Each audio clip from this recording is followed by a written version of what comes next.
It is now day 3 of me working on this project of boosting my truck, and it hasn't been 3 days just working from sunrise to sunset. I usually work like after 4 because it's pretty hot, and then also sunset is around 6 o'clock, so I don't really have too much time to work on this, so that's why it's taking me a few days. But yeah, pretty much all that needs to be done is drill the oil pan, put that back on, put the timing chain guide on, and mock up all the intercooler piping and intercooler, and then make the box for the intake.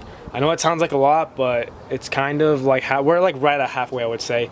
And then yeah, so I just got back from the store. Let me show you guys what I got. So right here is the oil pan.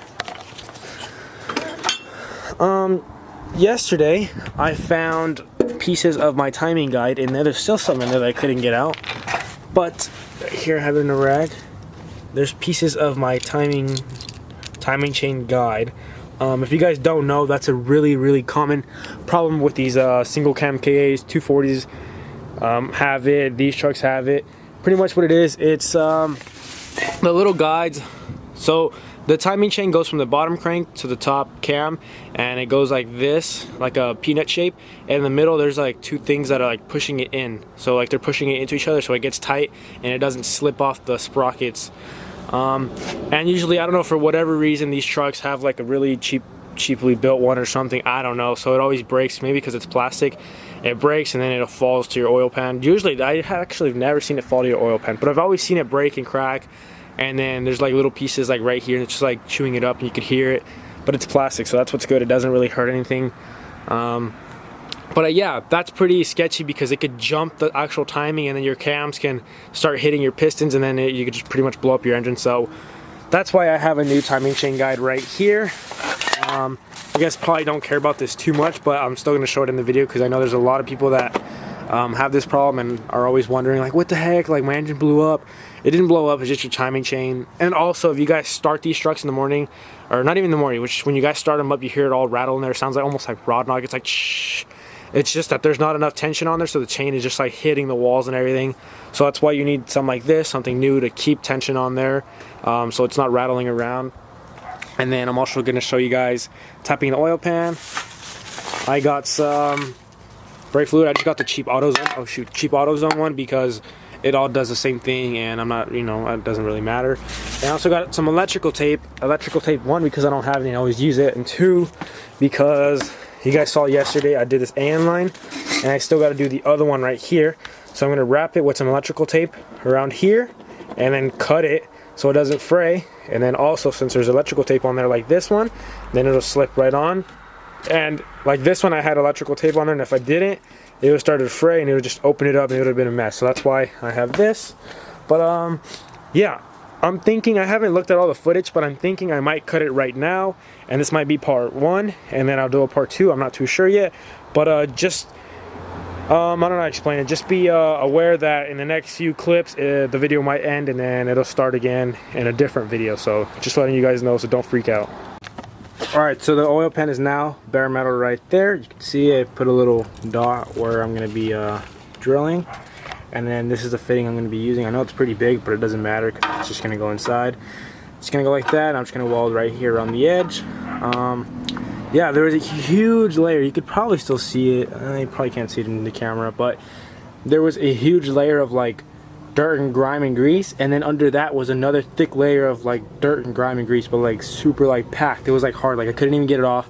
I had to use the screwdriver, and even hitting it with my arm like this wasn't enough. I had to break out the hammer, well actually it's a mallet, and then I finally started to crack it, and then, you know, get that off. But it's crazy how much gunk is on here. I was gonna clean it all and make it look all nice, maybe even repaint it, but after seeing all that, it's not even worth it. Plus no one's ever gonna see this, so this is all I'm focusing on right here. It's all bare metal. I'm just gonna drill on it and then drill it to the right size. I don't think I have a drill bit, so I might have to go buy one. And then right before I drill, I'm gonna put some acetone on there and then start welding. I got the fitting that I'm gonna be using right here. We did the hole so tight. We did it so tight that it actually threaded in. I wasn't even planning on making a thread in. It was just gonna go in there and I was gonna weld all around. But it actually ended up threading in because it was that tight. But I can't really show you guys what it looks like because there's like this little baffle inside. But you can see it poking out right there a little bit, not too much. And yeah, it also points at an angle like towards the front of the truck because the motor mount is like right here, maybe like this far apart. So I'm hoping it clears. It might not even clear. I might have to get like a straight 90 to go up this way and then kind of go around. But for now, I'm just gonna weld it. I'm not too good at welding, but I'm gonna do my best to weld that. Now I'm walking up the intercooler, and I want to sit right here under the grill. You guys probably see right there. It's gonna sit something like that, maybe a little higher. But the mounts that it comes with are these little cheap aluminum ones, and this line I drew there, that's where I'm gonna bend it. But they pretty much come flat like this, and what I'm doing is there's these two holes right here. I think that's for the grill. Actually, I'm not too sure what that's for, but pretty much what I did, I bent it because they're literally so weak. I just gave it one good whack with the hammer and it bent, and it's going flat this way, so that bolt's going in there, and then I'm probably gonna run a bolt in through here with the nut in the back, and I'm gonna do the same for this side. So it's gonna look something like this. This head's gonna be obviously a little taller, but it's gonna look something like that. And then I'm probably gonna cut a hole right here, and then run two 90s going that way and one through here, and that'll be how I get it around. But yeah, I just want to show you guys what it looks like before and what I did after. I'm right here. I have the oil pan. It's already tapped and ready to go. Let me show you guys that real quick. The welds aren't the prettiest, but I put some water in there and I checked it, and yeah, it doesn't leak. I know right here it looks like bad, but I actually did a nice good bead inside. I was pretty impressed, and then I just put a bunch on the outside just for like safety, I guess you can call it. But yeah, I have my A lines. They should be facing up, but it's not all tight. I just put it on just so I wouldn't lose it. Now what I'm gonna do is get some brake clean and clean all this out. Maybe some like excess water that's in there or whatever that is. Get all that out, and then I have the gasket on right here. I put some RTV down, and then I put the gasket on, and then I put these bolts in. I didn't actually thread them in. I just put them in like this, because if you guys know, when putting in these like flimsy like leather, they're not leather, but like these gaskets, you know that they move around, and it's really hard when you're trying to hold the oil pan up and trying to screw these little screws in. So that's why I put them all in there, so it's like pretty much seated where it should be. And now when we do it, we're just gonna have to pick it up and just stick them in and then thread them in, and we're not gonna have to find the holes.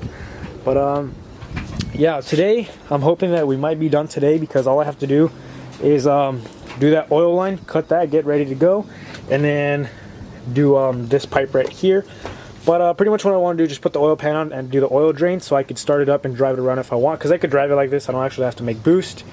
So that's just what I'm trying to accomplish today, because like I said, it could run open intake like that and run with no boost just for now.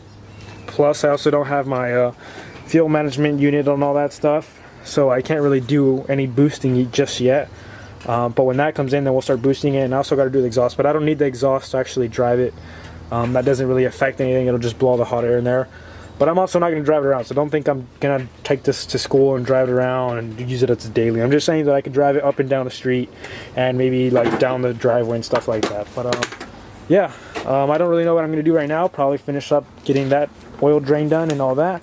But whatever I do, I'm going to show you guys pretty much what I'm doing. I'm also going to have to do that little intake box, so I'll show you all that. Yesterday I couldn't do too much work because I had family come over and I kind of wanted to spend time with them. But pretty much what I ended up doing is doing the oil drain and putting the oil pan back on. And I did start it to see if there was any leaks by the oil feed or the oil drain or the bung that I welded. But so far there isn't any leaks, so that's good. And let me just show you guys what I have planned right here. It's going to look something like that. But right here, the housing, the compressor housing for the turbo is like about like, I think 2 inches or maybe 1.5 inches. It's really small. I don't know why it's like that. This all came as a kit, and this is 2.5, and this is like 2 inches, which is kind of weird. But I got this little coupler looking thing. I put it on top of there to kind of give it some more girth, so it could fit this, and then I could tighten that, and it'll be all set right there. And then I want to do a 90 right here, and this is like already like a pre-bent 90 piece of aluminum that it comes with. And I'm thinking of cutting it like right here, and then putting the straight coupler, connecting, you know, pretty much this to the intercooler, and then it'll go to the intercooler, and then I'll have a 90 right here and going straight up into the intake box. This isn't the intake box I'm going to be using. My dad just found it and gave it to me. I'm probably going to make my own, but I might even use this because I might be too lazy to make one. But pretty sure I'm going to make my own because I don't really trust that too much. But yeah, I would want to do a 90 here, a 90 here with the coupler and a 90 there with the coupler and just run a straight tube right here. But the kit only came with 2 90s, so this is what I'm working with. And then I think I'm gonna cut a hole somewhere like in this area, and then same on this area, just so I could run it straight. But I'm not sure yet. But I'm just doing this just so I could put the grill back on, and you can't even tell that there's like a fat intercooler in there. It just looks like stock. So that's why I'm not doing it like my other truck where I had no headlights and the pipes were just coming out right here and stuff like that. But yeah, guys, we're doing progress. She sounds mean, open turbo. I don't know exactly what exhaust I'm gonna do.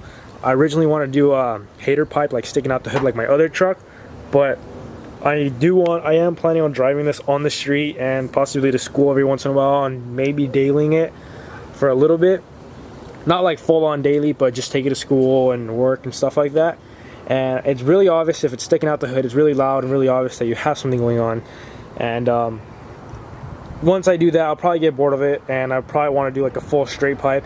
So then I'll have a hood in my, or a hole in my hood, which won't be cool. So I'm thinking of just running it straight down pipe, and it'll be equally as loud, but instead of facing straight up, it'll face down, and I'll still hear the spool and everything, and it'll be good. And if I get bored of that, which I probably won't, but if it's too loud or too annoying for whatever reason, then I'll straight pipe it because it's already going down, and I'll just go straight back and then do that in the future. But I'm not too worried about that right now. I kind of just want to get it boosted. Alright guys, I pretty much have everything mocked up. Just a quick overview of what I've done so far. It's being held in with zip ties, so don't mind that, but that's just for now, just until I make the box, so I know like if I'm gonna have to shift everything or not. But pretty much I have that coupler piece under here that I showed you guys. It goes to a 90 straight right here. This used to be a 90 piece, but I cut it right there, like just right about there. I have like 4 more of those that I'm probably gonna put in its place because I don't like how it's angled. I don't know if you can see the intercooler is like flat and it's like angled in a little.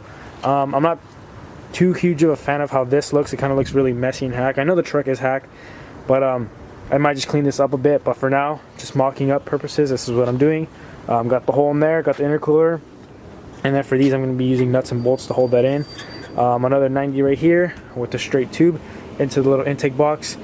It's a pretty simple setup, but yeah, with this setup I didn't have to, you know, relocate my battery to the back, because I know my other truck had that, and when you relocate it to the back, even if you use like 0 gauge or like some thick wire, it still loses power to get all the way from the back of the truck to the front. So that's why I have this little battery here. It's not even that small of a battery, just like a normal car battery, but compared to what it had, it was like taking up all this space. So this is just perfect. I'm gonna bolt this down so it's not shifting around, but yeah guys, just coming along.